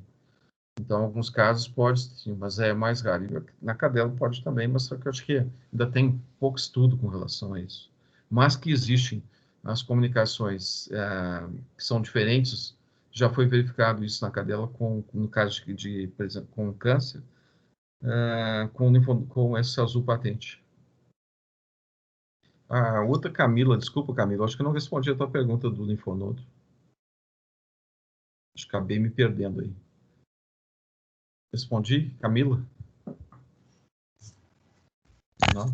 Acho que foi a minha, professor. Respondeu sim. Respondi? Tá. São muitas Camilas, professor, aqui nesse grupo. Mas só complementando, tem sim artigo que fala justamente isso, né? E drena para o linfonodo external. Mas aí fica muito complicado da gente pensar em abrir o externo para tirar esses linfonodos, entendeu? Mesmo porque vai ser um caso em não sei quantos, né? Exato, Vai saber. O procedimento, isso por si só, ele já nem se justifica. Então, apesar de a gente saber que em pouquíssimos casos vai ocorrer essas drenagens assim, a gente acaba não dando tanta importância a elas, até porque o tratamento vai ser inviabilizado. Alguém mais?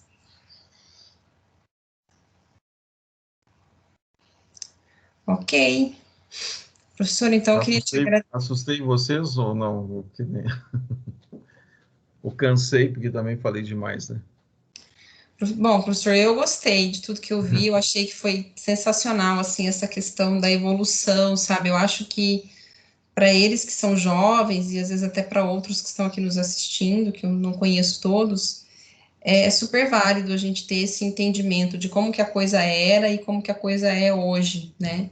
Eu me lembro quando eu era graduanda, o quão é diferente da minha época de graduação para as coisas como estão hoje em dia, né? E o quanto melhorou essa abordagem.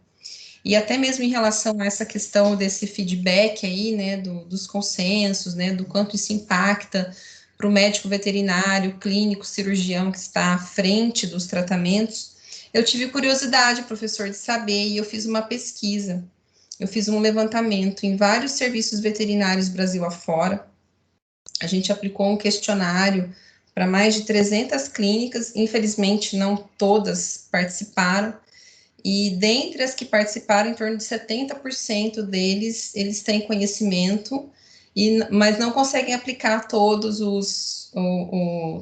as diretrizes, né, que o consenso estabelece, mas conseguem aplicar algumas delas. Então, eu fiquei feliz, porque eu acho que o mais interessante, inclusive dessa campanha que vocês estão fazendo, é justamente essa questão da conscientização e da educação continuada, né, que eu acho que ela não tem que ser uma conscientização só do tutor, eu acho que muitos veterinários também precisam se conscientizar e precisam, né, estar constantemente se avaliando, se aprimorando, né, se atualizando, porque às vezes a gente ainda pega, né, situações assim complicadas, né, tutores que chegam dizendo que levou a veterinários e os veterinários disseram que não podia mexer, porque o animal era idoso, porque o animal era cardiopata, que tinha que esperar crescer.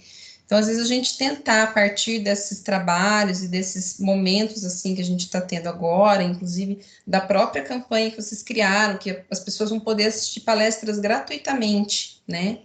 Eu acho que nesse aspecto de realmente conscientizar o clínico cirurgião, que às vezes está lá no interior do mundo, de que existem situações e que existem formas de abordar esse animal, isso é extremamente valioso. E é o que eu tento mostrar para eles.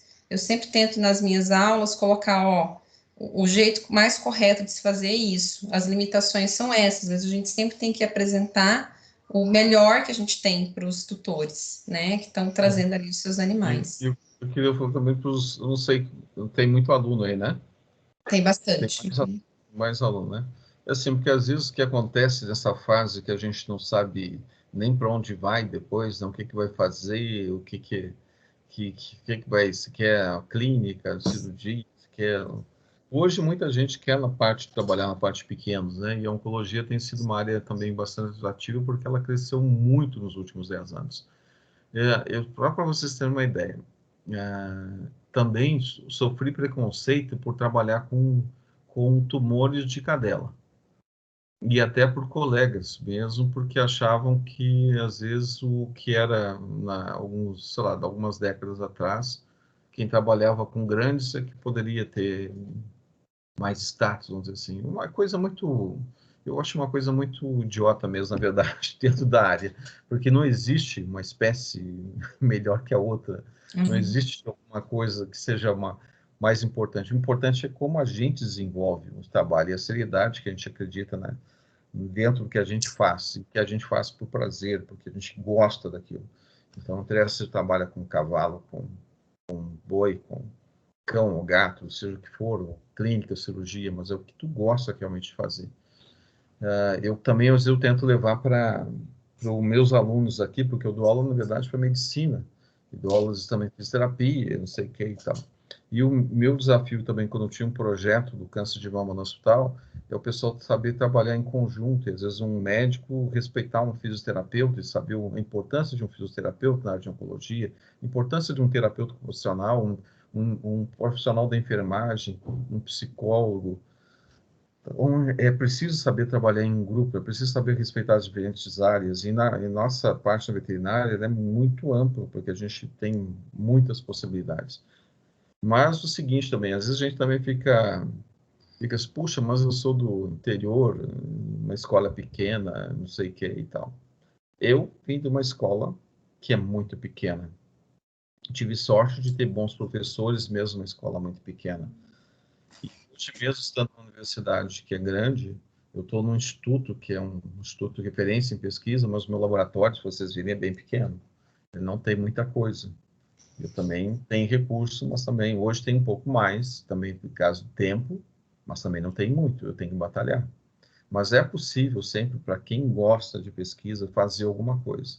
Mas para isso, vocês têm que conhecer o que vocês estão trabalhando. E conhecer mais a fundo sempre, conhecer a parte, no meu caso, eu falo sempre, comecem com a morfologia normal, comecem com a histologia. Ninguém vai saber reconhecer se está normal se vocês não conhecerem o normal. Então, são coisas básicas, às vezes conhecer a parte de fisiologia daquilo que vocês estão trabalhando, a histologia, e depois tentar foco, persistência. Não é possível contribuir. Se vocês quiserem, às vezes, trabalhar com pesquisas, mesmo que seja mais aplicado, mais básica, tem que conhecer. E é possível contribuir sim com a pesquisa, mesmo com ferramentas simples. O importante é conhecer o que vocês estão trabalhando. Aí vocês vão saber realmente fazer a pergunta e aí depois tentar ver qual a metodologia para tentar responder essa pergunta. Porque a pesquisa, para quem gosta, assim, ela é um vício, na verdade. É quase que um vício. Porque a gente acaba fazendo e pouca coisa estimula muito a gente para que a gente continue. Mesmo for uma coisa mais simples, basta uma lâmina, um caso muito diferente, um caso muito que tenha sei lá, mais completo, ou seja o que for, e tu já pode vibrar com aquilo. Então, você tem que vibrar com o que vocês fazem. Vocês têm que gostar do que vocês fazem. Não pode ser obrigação. Se for fazer por obrigação, vocês estão no caminho errado. Você tem que gostar de estudar. Eu só queria fazer uma colocação, professor. É muito importante para nós que somos estudantes ainda, estamos na graduação, ter uma pessoa de tanta referência na área vir e falar para a gente ter paciência, sabe? Que você falou que quando você começou o seu estudo, você sabia que ia ser demorado, ia ser anos de pesquisa. E a gente quer tudo para agora, sabe? E às vezes a gente se cobra muito por não mudar o mundo. Isso, a gente tem essa... Olha, até hoje, a gente, assim, algumas coisas a gente pode... Eu me cobro de algumas coisas e não consegui mudar um pouco do que é funcionalismo público. Porque eu sou ligado à parte administrativa e eu não consigo aceitar muitas coisas de funcionário público e eu não consigo aceitar que eu tenha que cobrar de alguém para trabalhar e que está recebendo um salário que ele não quer trabalhar. Isso até hoje, que eu sofro por causa disso, sem que... São dois, professor. Oi? Estou nesse grupo aí. Aí assim, mas a gente tem que, com o tempo, a gente tem que aprender a tentar fazer só, eu consigo fazer isso, eu estou fazendo o melhor que eu posso. E aí é um dia de cada vez. Então, tem que se cobrar no sentido, eu estou trabalhando, eu estou fazendo por onde, eu estou me dedicando realmente, assim, eu estou fazendo dentro do que está ao meu alcance. Então, é nesse sentido, porque eu acho o que tu pode fazer no momento.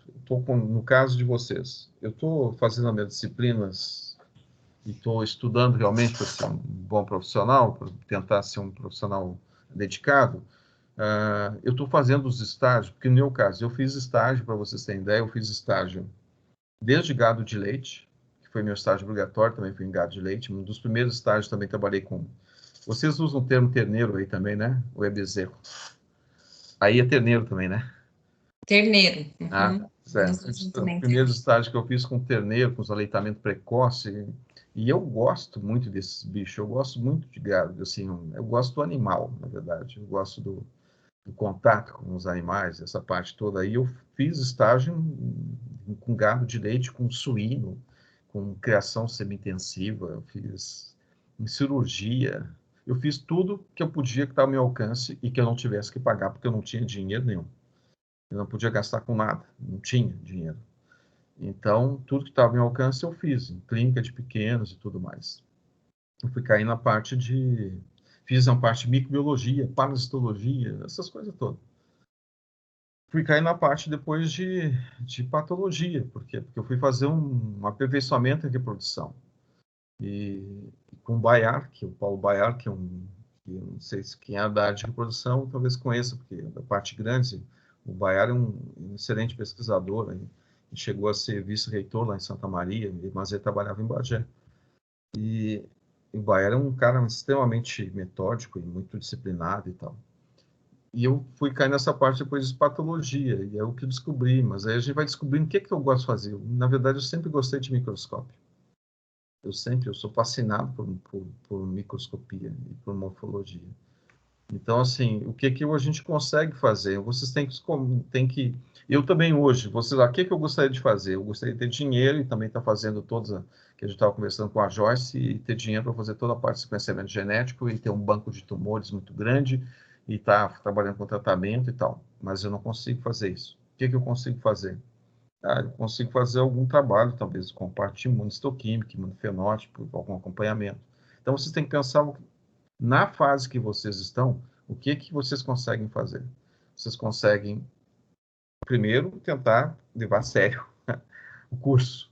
Depois, eu acho, na minha opinião, se vocês ainda não estão definidos, fazerem estágios práticos, porque no estágio é que a gente vai consolidar aquela parte do conhecimento que vocês estão tendo na parte teórica na escola. E aí vocês têm que descobrir o que vocês realmente, que vai fazer vocês vibrar, que vai fazer com que vocês não sintam que estão trabalhando. Porque se vocês, assim, aquilo que hoje à tarde eu fui preparar uma apresentação para tentar mostrar para vocês, podia ter ficado melhor e tudo mais, mas eu não posso pensar que isso seria uma coisa ruim, não posso achar que isso que é negativo. Eu estou fazendo porque eu estou tentando mostrar meu trabalho, que é uma coisa que eu gosto. Amanhã eu vou dar aula de patologia Eu já dou aula há 31 anos, hein? Eu vou dar aula de novo de neoplasias, que eu dou essa aula há 31 anos. Eu dou uma aula de neoplasia, porque eu comecei fazendo meu concurso e o que foi sorteado para eu dar aula foi neoplasias, para vocês terem uma ideia. Mas eu estou sempre mudando. Eu sempre estudo para dar aula. Eu não consigo dar uma aula sem estudar. Eu tenho que olhar alguma coisa. Porque eu tenho que melhorar alguma coisa. Uma vez perguntaram até foi um aluno meu, se eu mudaria, que eu vivo mudando meus diagnósticos. Às vezes eu posso mudar. Claro que eu posso mudar. E se eu não mudar nada, eu não aprendi nada. Eu tenho que estar enxergando mais, eu tenho que estar aprimorando.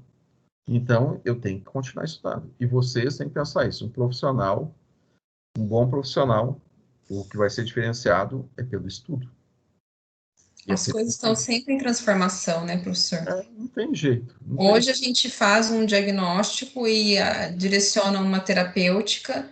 Daqui a 1 ano, daqui a 6 meses, daqui a 2 anos, não. Ó, a gente já descobriu que isso não funciona e que o tratamento tem que ser diferente, né? Então, Agora, não dá para ser sempre igual, sempre as mesmas coisas, né? E tem que ter humildade para aprender, viu, Guris? A gente tem que ter humildade para dizer, eu não sei, eu preciso estudar. E eu até hoje ainda falo para os alunos, isso eu não sei. Eu vou ter que estudar, eu não sei.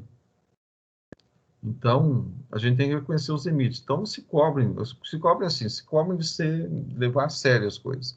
Mas saber dominar essas coisas não existem. Não cobrem coisas que, na verdade, são impossíveis para qualquer qualquer fase.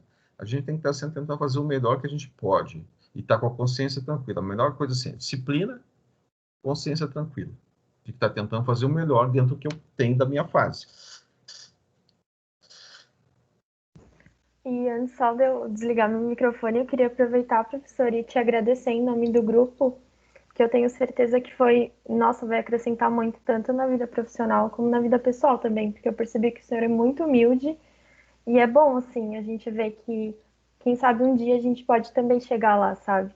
Muito obrigada por ter disponibilizado um tempo para conversar com a gente. Na verdade, eu não sou humilde, eu reconheço meus limites. Entendeu? Na verdade, não é isso, não. Eu sou consciente das minhas limitações. Muito obrigado pela oportunidade, Joyce. Mas isso é humildade, professor, a gente reconhecer as nossas limitações, isso é humildade. E modéstia também, né? A Renê disse que o senhor é muito modesto e realmente estou concordando com ela que tu é muito modesto mesmo. Eu agradeço, viu, professor? Agradeço mesmo a oportunidade que o senhor nos deu de ouvi-lo. É a segunda vez que eu ouço falar, né? Eu, infelizmente, por diversas razões, eu não consegui ir presencialmente nenhum dos consensos, embora eu quisesse muito ter ido, mas coisas que realmente fugiram do meu controle. E foi muito prazeroso, tá? Tanto ali naquele momento daquela atualização da Provete, quanto agora, de ouvi-lo contar dos seus trabalhos, dos seus resultados e o quanto que realmente isso impacta, né? O que eu estava tentando mostrar para eles, e acredito que todo mundo que viu aqui percebeu o quanto que isso é impactante, o quanto que isso realmente está mudando a forma do clínico cirurgião e dos oncologistas abordarem essas pacientes com essas neoplasias mamárias. Então, muito obrigada por toda a sua contribuição, tanto no dia de hoje, como pela sua própria trajetória, que está contribuindo positivamente com as nossas condutas. Eu que agradeço a oportunidade de falar do que eu gosto e contar um pouco de história para vocês também. Na verdade, quando a gente chega nessa minha fase já depois de 30 e tantos anos, a gente começa a ser um contador de história, né? Porque a gente tem história de uma coisa e outra. Né? Obrigado, viu, Joyce? Eu que agradeço. Obrigado, viu, Guris? Obrigado. Ok, então vou encerrar aqui a gravação.